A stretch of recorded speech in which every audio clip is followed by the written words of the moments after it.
A graça e a paz do nosso Senhor Jesus Cristo. Não tem chovido, olha o rio como está sequinho. Ontem ameaçou chover, o céu ficou carregado. Falei, Deus, manda chuva, mas é no tempo de Deus, né? Tá faltando profetas como o profeta Eliseu, que orou e Deus não mandou mais chuva, depois orou de novo e Deus mandou chuva. Tem tanta coisa para fazer aqui hoje. Olha o mato como tá alto. Mas eu vou fazer a obra do Senhor em primeiro lugar, né? Olha o coraçãozinho que eu fiz para Jesus. Como tá de lindo.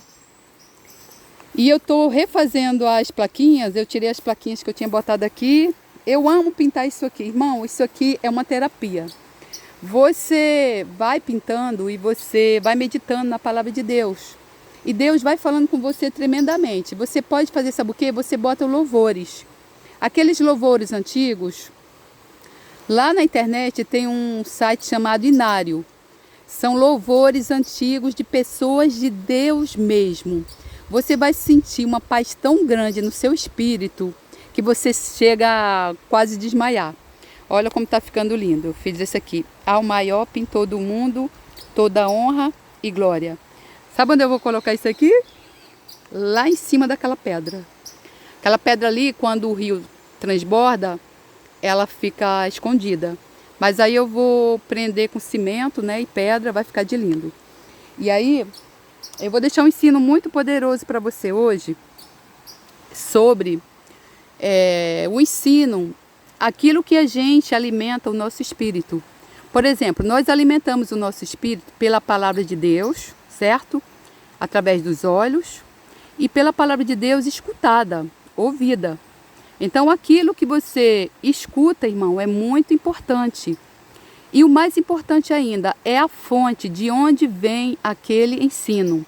Quem é aquela pessoa que está ensinando aquilo? Ela realmente tem uma vida com Deus? Ela está longe do pecado, principalmente dos pecados da obra da carne? Realmente ela está sendo instruída pelo Espírito Santo? Porque a própria palavra de Deus diz que a letra sem o Espírito mata. Então veja bem o que aconteceu comigo. Tem 2 dias que eu peguei um curso que eu tinha pagado. Eu paguei em torno de R$ 1.200 para fazer um curso de libertação. Esse foi um segundo curso que eu paguei. Porque o primeiro eu paguei também com uma pastora. Eu gastei em torno de R$ 4.000 buscando libertação, né? Eu estava com várias enfermidades, sem dormir, oprimidas, muitas enfermidades. E eu estava também depressiva. E eu estava buscando resposta, né? Só que eu estava buscando resposta nos lugares errados. E quando eu cheguei nos vídeos dessas pastoras, elas estavam lá prometendo libertação, cura, enfim. Eu fiz esse primeiro curso, depois eu deixo o meu relato desse curso. Não resolveu, porque os espíritos malignos só saem se forem expulsos. Nesse curso que eu fiz, eu recebi uma boa base da palavra, mas eles não expulsaram os espíritos malignos. Então eu paguei um segundo curso, que custou em torno de R$ 1.200. O curso era online. E você tinha direito no final do curso, você se reunir com a pastora. Veja bem, o pastorado feminino não é bíblico. E eu vou deixar um exemplo para você aqui. Quando há um pai e uma mãe numa casa, e a criança está aprontando, o que é que acontece? A mãe começa geralmente a gritar com a criança ou falar alto e a criança não atende.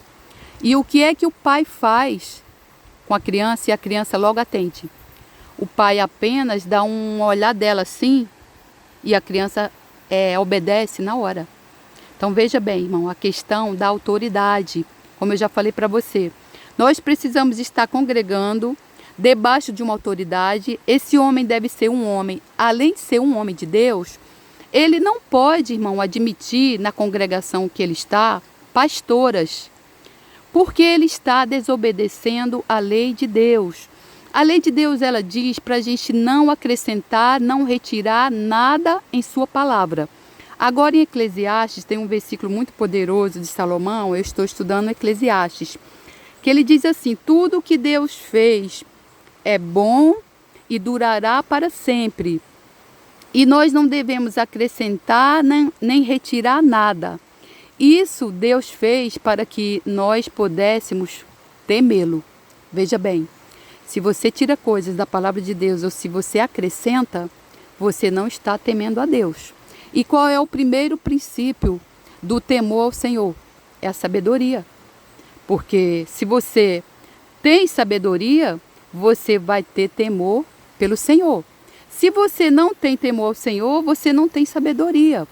Então, mais importante do que você estar numa congregação, que esse pastor seja um homem de Deus, um líder, ele também não pode admitir, dentro daquela congregação, mulheres pastoras, porque ele está acrescentando coisas à palavra de Deus.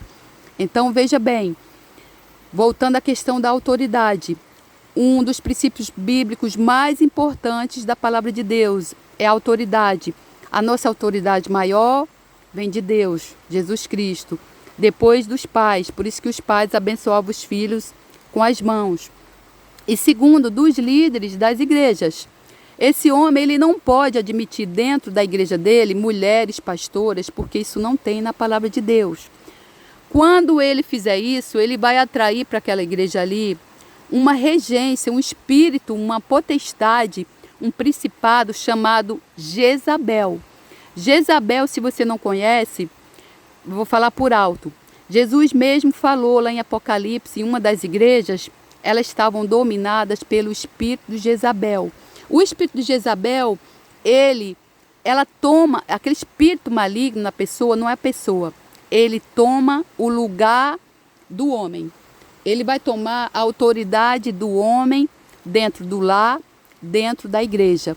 Se Jesus é a nossa autoridade maior, ele é o cabeça da igreja, então o homem, ele está subordinado a Jesus. E a mulher, tanto na igreja como dentro da sua casa, ela também deve obediência ao homem. Não é que a mulher vá se curvar, vá se deixar ser humilhada, massacrada, ou até morta, igual acontece hoje em dia. Não, não é isso, irmão. A mulher ela é a parte mais fraca. Por isso que a Bíblia nos protege. Por isso que Jesus não mandou mulheres, mandou 2 homens. Isso não quer dizer que nós não possamos falar da palavra de Deus, porque ele nos chamou para nós sermos discípulos.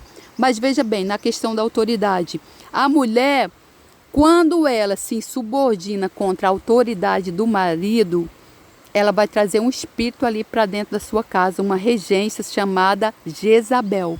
A Jezabel, ela era mulher do rei Acabe, e o rei Acabe se deixou dominar por ela. O rei Acabe não apitava em nada. Jezabel mandava e desmandava. Assim era na minha casa. Eu vi isso com os meus próprios pais. Se nós fôssemos para uma festa e nosso pai falasse assim, não vai, minha mãe dizia assim, vai. E a gente ia. Meu pai não apitava em nada dentro da nossa casa. A minha mãe, através do espírito de Jezabel, ela comandava a casa. E se meu pai dissesse não, ela ameaçava com os mais tipos de coisas. Ela jogava comida, ela jogava tudo fora, ela ameaçava ele. E assim há muitas mulheres dentro das suas próprias casas. Não ao nível da minha mãe. Tanto que a minha mãe chegava a manifestar, a cair, a espumar, a revirar os olhos e a não falar coisas com coisas. Existem muitas mulheres hoje dentro do seu lar ocupando o espaço que não é dela. O espaço é do pai.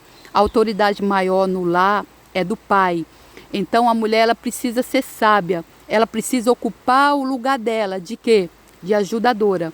Veja bem, no Jardim do Éden. Aqui é o meu Jardim do Éden. Tem o nome de Jardim do Éden. Eu coloquei Jardim do Éden. Quando estava lá Adão e Eva que se deixou enganar pela serpente, certamente a serpente devia estar assim, ó, numa árvore dessa, desceu e veio enganar Eva. Aonde é que estava Adão?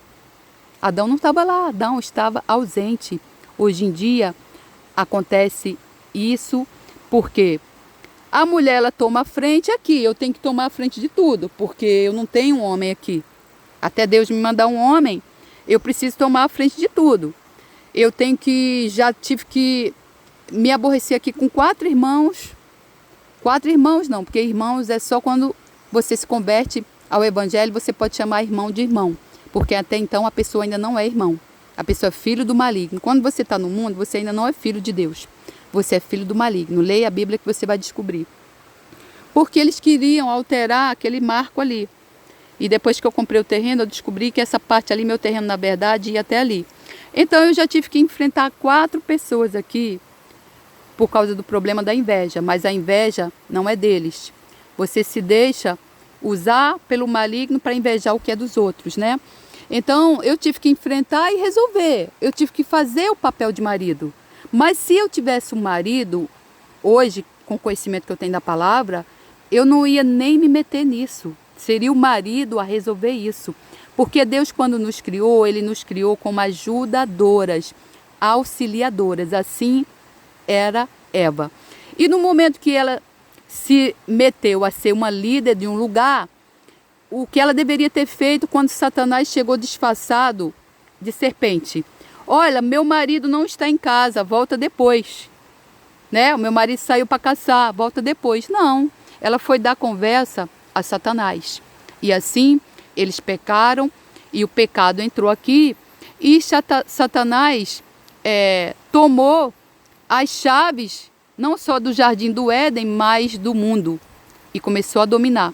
Por isso que a Bíblia diz que o mundo jaz do maligno. Deus tem o controle de tudo? Sim. Mas quem entregou as chaves do mundo para Satanás? O Adão. E quando Jesus veio, ele entregou as chaves do mundo para a igreja. Para quê? Para a igreja retomar esse poder. E como é que a igreja vai fazer isso? Guerra espiritual. A igreja tem que partir para o ataque. Não é ficar esperando, não. Mas, enfim, eu estava falando da autoridade, da questão da autoridade. Então, eu vou fazer um outro vídeo para esse assunto não ficar muito grande, porque vai cortar. Porque eu não ensinei o que eu queria ensinar a respeito daquilo que a gente ouve. Vou fazer outro vídeo. E você escuta para você aprender. Tá bom? Em nome do Senhor Jesus, eu vou fazer outro vídeo.